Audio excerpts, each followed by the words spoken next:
we have a report launch for you all. It's on evaluating readiness for renewable energy adoption in India, a multi-state survey of industrial and residential power consumers. And I'd like to now invite the authors to please come on stage. Promit Mukherjee, Associate Fellow, Observer Research Foundation, and Gopalika Arora, Associate Fellow, Observer Research Foundation, India. Thank you, Mannat. So I'll just keep it short. I'll introduce the motivation for the report, and then we'll play a short video which will highlight some of the findings. So over the last 2 days, we've discussed a lot about what it will take for India to get to our 500 gigawatt target.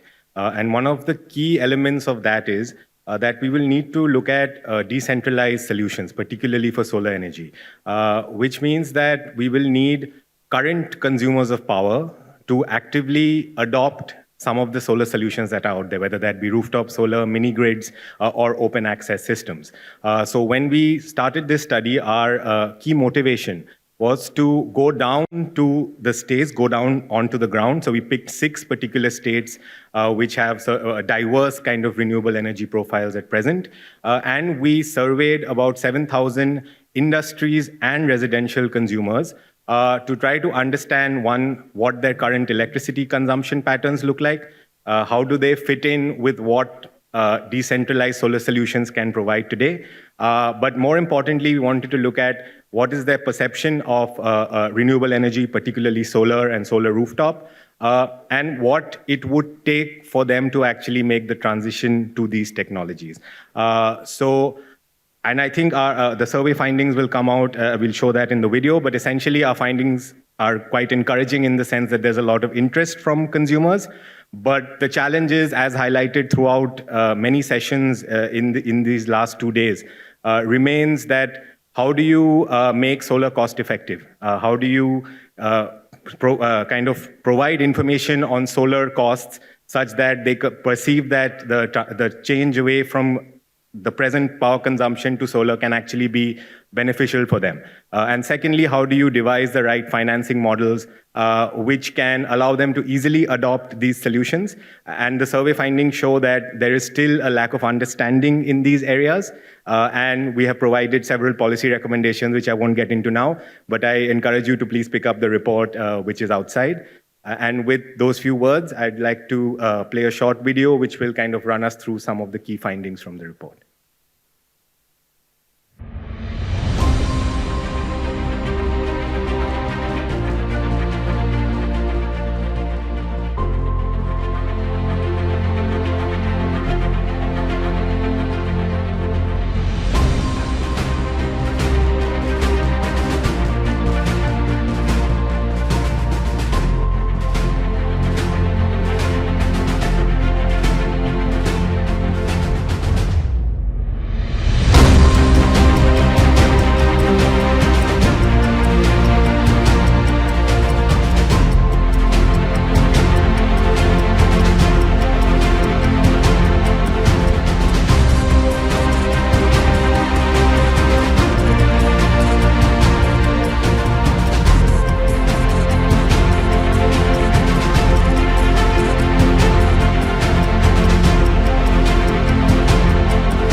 May I now please invite Mr. Tarun Kapoor back on stage to launch the report for us.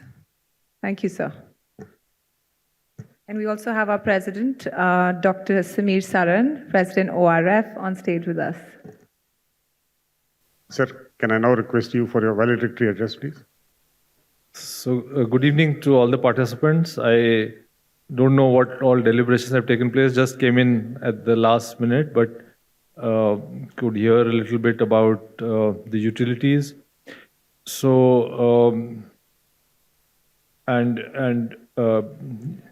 Saurabh just said, that if you've deliberated on all the important subjects like storage and then utilities and green, how to scale up and all that, so a lot of thought and a lot of discussion must have happened. I will just briefly talk about few issues which are connected with energy transition in India, and maybe all those things you would already have discussed. So India, we are experiencing a huge growth in demand.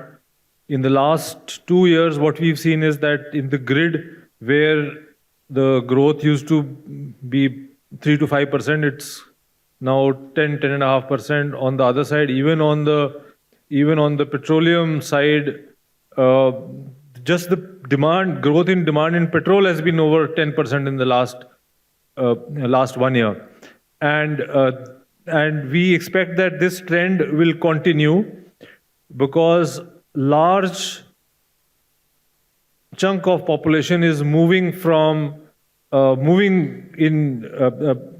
becoming more prosperous and moving from lower middle class to middle class and so on, and therefore the residential demand for power is growing. Similarly, industry is also growing in India. More manufacturing is happening, and so this trend should continue. If we also see some transition from fossil fuel used in certain sectors which are on molecule, like they are not on electrons. So, say transport sector, more electric vehicles coming in, then probably the demand on the grid may be even higher. We have railways on one side where electrification has taken place in a big way, but railways currently carries only about 18 to 20% of the cargo in the country. They have already said that they will take it to 40%. So, which means that we want a shift from transportation by trucks which use only fossil fuel to railways. So that itself should generate more demand in the transportation sector. But if we can also have a very substantial movement in the transport sector itself, which means that two-wheelers already a good, one can see that the sale of electric two-wheelers has gone up tremendously and a lot of manufacturing capacity has come in the country. Four-wheelers, not much has happened so far, but gradually we will expect some good transition to take place. But the difficult part is carrying of goods. That's where most of the diesel goes. So if we can get something on the electric trucks also, which is becoming a reality. Until now, I used to always say that maybe in trucks, electric is not the solution and we'll have to look for or wait for hydrogen or wait for certain other technologies to come in. But now it appears that even in trucks, we would see electric coming in. So if we see that transition, then obviously then the demand from the grid would go up. So on one side, we should see a major transition from molecule to electron and movement to the grid. On the other side, we have to do more and more greening of the grid. Currently, with including large hydro, we are at about 24%. So we want to take it to, say, I think we can very easily take it to 50%. A lot of people say that managing the grid would be very difficult. Even now, some of the states do keep raising this, that grid management is difficult, but then we even without battery storage, even without getting into those very expensive forms, we could, with some of our thermal plants operating at part load and also some gas generation coming in whenever we want, and then a little bit of redundancy in the renewables. So we have to be prepared for wasting some renewables. If we waste some solar, which means that we install overcapacity in solar and wind, more than the PPAs, then probably we can straighten out the curve a little bit. So with few cheaper methods, we can still manage the grid in a much economic way, rather than keep saying that unless battery prices go down, we'll not be able to handle the grid. So we should be able to reach 50% in the current situation also. We have huge potential as far as pump storage is concerned. With pump storage, the storage cost should not be more than about, say, 5 rupees or so. So if we have, say, solar at 2.5 rupees and storage cost at 5 rupees, so 7.5 rupees, we can deliver power at peak times. And probably pump storage costs may go down. Battery, of course, is a little bit more expensive, so it might take a while for storage with battery to come to a level where it becomes affordable. But the great thing is that even round-the-clock tenders, we are getting tariffs of less than 5 rupees. Though the definition of round-the-clock, the current definition which is being used, doesn't actually give us round-the-clock. It gives, on certain times of the year, probably it doesn't give the kind of power which we would want, but then with a little bit of support, I think we can move ahead. So what I can conclude is that for us, as a country, looking at energy security, looking at the fact that we need affordable power for our citizens and the environmental considerations, the energy transition path which we have chosen for ourselves, which the Prime Minister has announced also from time to time, 500 gigawatts of installed capacity by 2030, and a good mix of solar, wind, supported by hydro, and storage, pump hydro, a little bit of flexibility to operate our thermal plants the way we want with part load. I think at least the grid power transition story is not very difficult, and the pathway is quite clear. The transition of the other part where molecule is primarily used, be it transport, industry, cooking, that is a little bit more difficult, from currently 3 to 4% primary energy coming from renewable sources overall. If we have to tackle that, then that is a bit difficult. But again, if we can transition in those sectors also to the grid as far as possible, and if we also get some breakthroughs in certain areas like, say, green hydrogen or biofuels. Biofuels is a very important area for us. That's an area we really need to concentrate. We have tremendous potential for compressed biogas with huge quantities of agriculture residue, and even urban waste, which we've not been able to use so far. So just these two put together, the potential is probably enough to cover at least 50% of our molecule transition we can manage with this.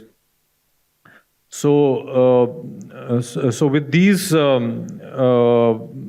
pathways, I'm quite sure that we should be able to move ahead and ensure the kind of energy which the country needs. So my good wishes to all the participants, and I look forward to going through this. I will read this, and then maybe there might be some good learnings. Thank you.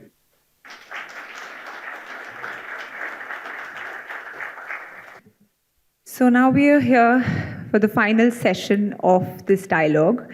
Don't worry, it's a closing session. There are no more panel discussions or in conversations. So thank you so much for being with us over this 2.5 days. We're very grateful. And we'd love to hear more from you on what more we can do, how better we can do this next year. To start us off, we have a very special ministerial address by Honorable Minister Carlos Favaro, Minister of Agriculture, Brazil. Minister, can I please request you to come on stage? Boa noite, senhoras e senhores. Good evening, ladies and gentlemen. Eu cumprimento o assessor especial do primeiro-ministro Modi, senhor Tarun Kapoor. I would like to greet the Prime Minister's advisor, Mr. Tarun Kapoor. E ao cumprimentá-lo, cumprimento também todas as autoridades, todos os participantes deste fórum. And in his name, I would like to also greet all the authorities and participants of this event. Parabenizo a todos os organizadores para a ampliação e organização deste evento que discute um assunto fundamental no mundo que é a transição energética. I would like to congratulate all the organizers for this event to discuss this very important issue, which is the energy transition. Eu queria antes só fazer um cumprimento especial à Índia, ao primeiro-ministro Modi, pela organização e pela liderança do G20 este ano, um exemplo de organização. I would like to make a special regard to the government of India on the successful organization of the G20 under his presidency. E, da mesma forma, parabenizar a Índia, bem como junto com o Brasil, nossos líderes foram uns signatários do primeira Aliança Global de Biocombustíveis, e isso nos dá muito orgulho. And also would like to congratulate Brazil and also India on the signature of the Global Alliance for Biofuels. Lembrando um pouco da retrospectiva da história brasileira com os biocombustíveis. I would like to make a quick remind on the history of Brazil on biofuels. O Brasil tem um programa de etanol como combustível para os nossos veículos há aproximadamente 40 anos. Brazil has its program on ethanol as a biofuel for at least 40 years. Há 20 anos nós temos o carro flex dando oportunidade de abastecimento aos nossos cidadãos com o combustível renovável, mas também incorporando junto ao combustível fóssil. And for 20 years in Brazil, we have the hybrid vehicles to use both ethanol and gasoline. Há quase 20 anos também, o Brasil cria um programa de biodiesel, um outro combustível renovável muito importante na nossa matriz energética. And also for over 20 years, Brazil also has another program for biodiesel, which is also another option for renewable fuel in Brazil. Estamos numa adição obrigatória de 12% de biodiesel ao diesel e podemos chegar, ainda no governo do presidente Lula, a 25%. In Brazil, it's mandatory to include 12% of biodiesel in the diesel, and we have the plan to increase it up to 20%. Com relação ao etanol, nós temos a flexibilização, como já disse, utilizamos full etanol ou na mistura com na gasolina, da hoje de 27,5% e vamos chegar a 30% obrigatório nos próximos meses. And with regards the use ethanol, it's, as I said before, it has been applied in Brazil. It can be used all as ethanol in the vehicles, the hybrid vehicles, or a mixture. And in the mixture is currently 20%, 27% of mix, and we have the plan in this government to reach 30%. O Brasil sabe da sua responsabilidade com a preservação ambiental. E esta transição energética é fundamental. Por isso, estamos liderando todas as ações que visam a produção de combustíveis renováveis. So Brazil understands his role on the sustainable production. That's why Brazil is committed on this use of renewable energy and biofuels. E uma mensagem importante que gostaria de deixar a todos, em especial ao povo indiano, que o biocombustível não é concorrente da produção de alimentos. And an important message that I would like to say here to the people of India is that the production of biofuels doesn't compete with the production of food. Percebam que o Brasil, há 50 anos atrás, era importador de alimentos e, neste período, começou a desenvolver tecnologias para produzir mais, com qualidade e com quantidade para o nosso suprimento e também para a exportação. It's important to highlight that 50 years ago, Brazil was a net importer of food. And over these 50 years, Brazil developed many technologies and agriculture adapted to its condition with quality, sanity, and quantity to also export to the world. E praticamente no mesmo período, começamos os programas de combustíveis renováveis. And in the same period, we also start our program for biofuels. E ao invés de causar qualquer insegurança alimentar, foi o contrário. O Brasil cresceu, se tornou um grande exportador de alimentos e um grande produtor de biocombustíveis. And instead of this causing food insecurity in Brazil, it was on the contrary. In this period, Brazil became a very important producer of food. Mostrando que é muito compatível produzir energia renovável, biocombustível e produzir alimento. E não são divergentes esses assuntos. Showing and that it's compatible to produce food and biofuels at the same time, that those two, food and biofuel, doesn't compete. E espero que essa aliança global de biocombustíveis possa levar exemplos como esse para que cada vez mais o mundo produza energia limpa, renovável e de qualidade. And I really hope that this Global Biofuel Alliance send a good message and a good example to all the world for everyone to start producing more clean and renewable energy. Agradeço mais uma vez a oportunidade de trazer a mensagem brasileira a esse belíssimo evento. I thank you again for giving me this opportunity to bring this important message. E desejo que ao final do evento possamos trazer soluções e compromissos cada vez mais com o biocombustível. Muito obrigado. And in the end, I would like that you can find solutions for the world and bring solutions for everyone to use more renewable energy. Thank you very much. Okay.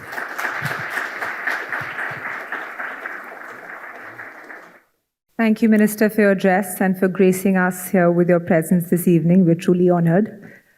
And now I'd like to welcome Ms. Nehad Morsi Kamel. She's the Assistant Minister for Infrastructure at the Ministry of Planning and Economic Development, Egypt, to please come on stage and make a very special address. Good evening. I would first like to thank the organizers and for giving me this opportunity to I'm honored to give the vision of my country on the transition to the renewable energy. Egypt has shown commitment to the green economy agenda by hosting the COP27 in Sharm el-Sheikh and adopted the Integrated Sustainable Strategy, aiming at achieving 42% renewable energy mix in 2035. Since then, Egypt has taken major steps to attract local and international investors, as our vision is to achieve this by engaging private sector, which is key to success. We are also targeting the green hydrogen production, aiming at capturing 8% of the global market as part of our National Climate Strategy 2050. In this regards, our cabinet established Supreme Council for Green Hydrogen to promote green investment and to create incentives and to tackle all legislative and implementation obstacles. In parallel and hand in hand, we have adopted a sustainable transport plan based on environmental friendly technologies, aiming to reduce carbon emission and embarking on several mega projects and targeting electrification. I'll keep it short and concise as the time runs, but I'll give an example, like the Cairo monorail and it extended almost 100 kilometers. The LRT, the light rail transit, another 100 kilometers. High-speed railway electric train, which will be the 6th largest in the world, and it's around 2,000 kilometers. We have the BRT buses, and it's another 110 kilometers in the Cairo Ring Road. The electric bus, which was piloted in Sharm el-Sheikh and the new administrative capital, and we are extending it now to most of the touristic destinations such as Hurghada, Luxor, and Aswan. And finally, we are targeting the localization of the manufacturing of the components that are required to lower the cost and make these projects bankable. I would like to emphasize that the green agenda is on our top priority, and we are engaged, and we can only achieve it, this ambitious plan, we can only achieve it collaborating locally and internationally with all communities. Thank you.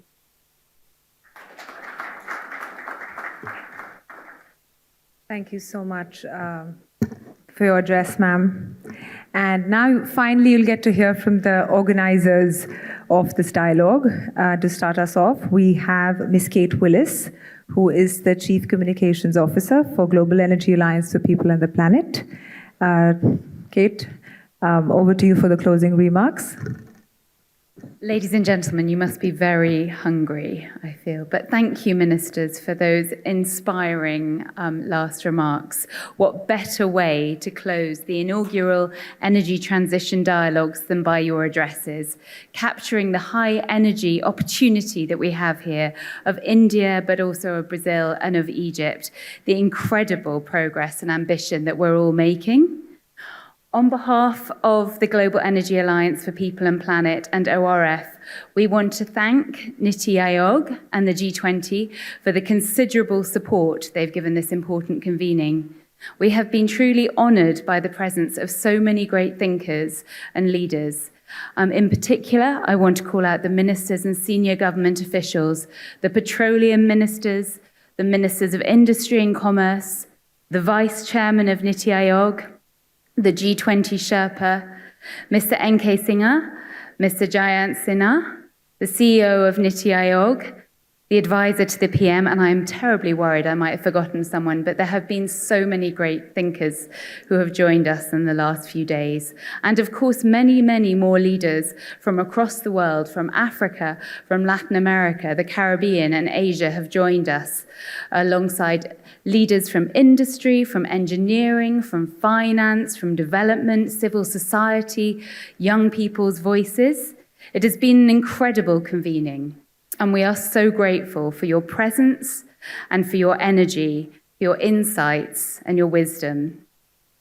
These dialogues were created to address one of the defining challenges of our time, the global transition to green energy, to help forge a pathway to help shape a world where affordable, clean, green energy is accessible for all, and where we can all collectively join together to combat climate change whilst driving economic growth and social equity, to build a brighter, more sustainable future for all our planet and all its inhabitants. Over the last few months, so many of you have joined GIAP and ORF on the journey of working through some of the most critical challenges and themes in this challenge. From clean financing, utility modernization, the opportunities of BESS and DRE, and many more. And you've of course been joined just the last few days by so many more great thinkers to create the communique that we are so proud to have launched. It has been inspiring to hear the work being done, the determination to tackle the challenges, to hear so much opportunity and hear the great thinkers working their way through this mission. The mission of transforming our global energy system is monumental, and it goes beyond the capacity of one single organization or country to resolve. It can only be achieved through a common vision and radical collaboration to scale impact, to end fragmentation, to rebuild a system, and create a movement unified by the understanding of the transformational impact that it can have on the world. This is why the Global Energy Alliance for People and Planet was established, and it's why this inaugural dialogues was established and why we plan to roll it out into other countries in the future, with the fundamental belief that collective action, the consolidation of expertise and united effort are crucial to effectively address this challenge. I hope that we can all leave here tonight inspired by the power that we can all create together, the wealth of your knowledge, learnings, and expertise. The challenge is indeed vast, but the collaboration that we've witnessed over these last few days give us so much hope. Before I go, I want to especially thank an extraordinary team who have worked tirelessly to put this event together and to create this important new platform. The most wonderful Vaishali Mishra and Saurabh Kumar, and the wider GIAP India and global teams. On Purpose, a crew of passionate communicators, Deloitte, the ORF team. So many people have thrown their passion and commitment into making sure this event is as beautiful and powerful as it has been. The future is closer than you think. A future powered by renewable energy isn't something distant and unreachable. You're already making it happen. Thank you, each and every one of you, for being part of this essential conversation. Let us move forward together, determined to deliver the change of the communique, to partner more and to be change makers together. Let's change energy.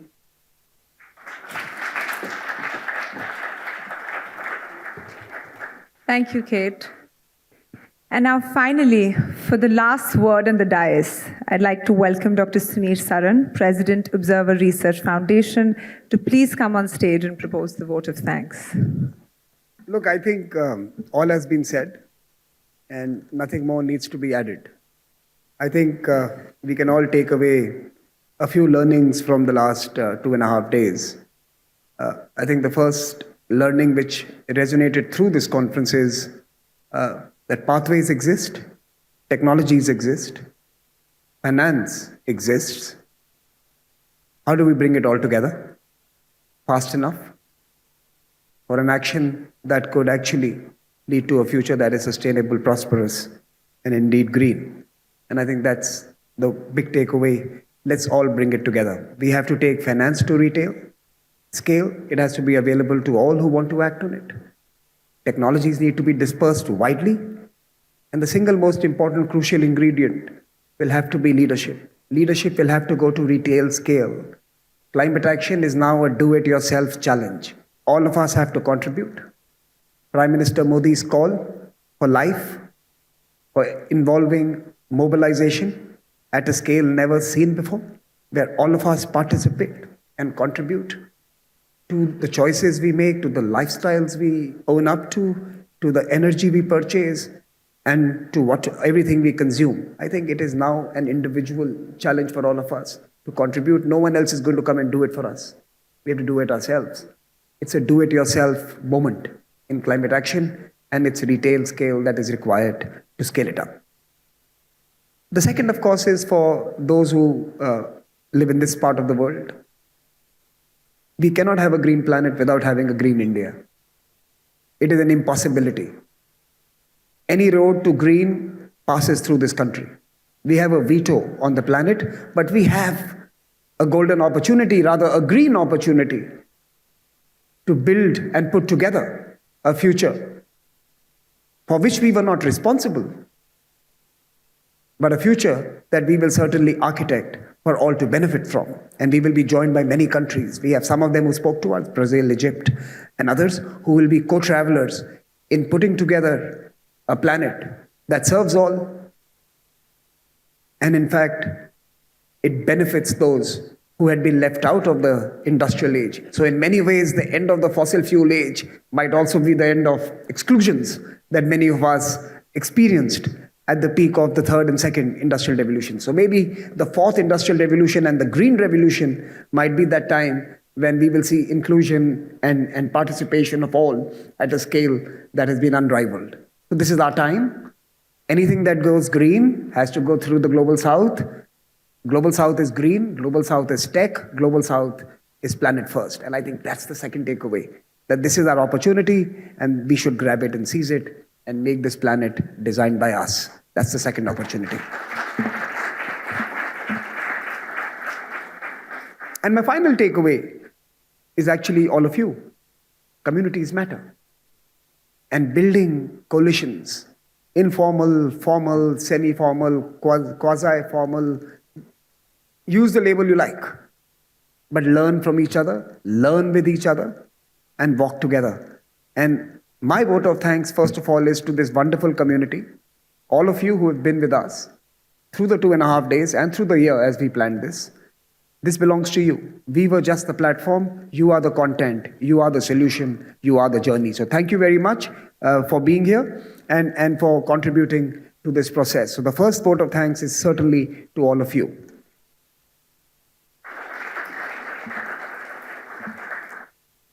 I also want to thank all the invisible faces who have served us through these wonderful 2.5 days, the hotel team, the media team, the ORF team that's been furtively tweeting and putting out videos and making all of us look better than we actually do on social media and on various platforms.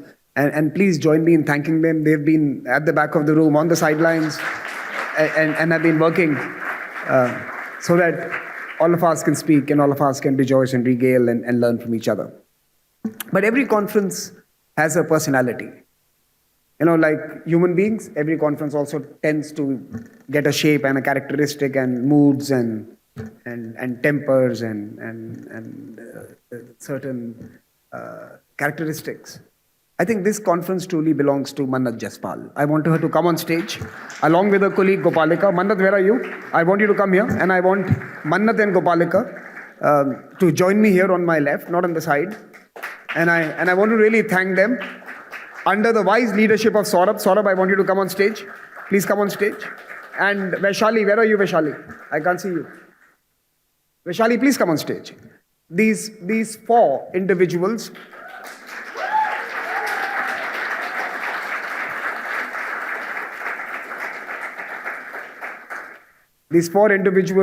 are the conference. In some ways, they are the folks who made this all happen. So thank you so much.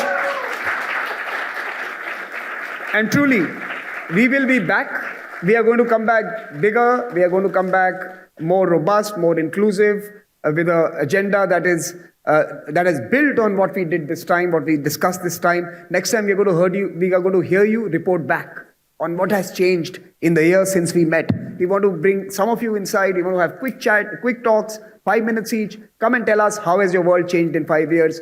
How have you moved to green? I think you use the word energy, and I think let's change energy, let's change lives. And I think changing lives is equally important. Let's make it happen. And thank you very much for joining us for the last 2.5 days. Thank you.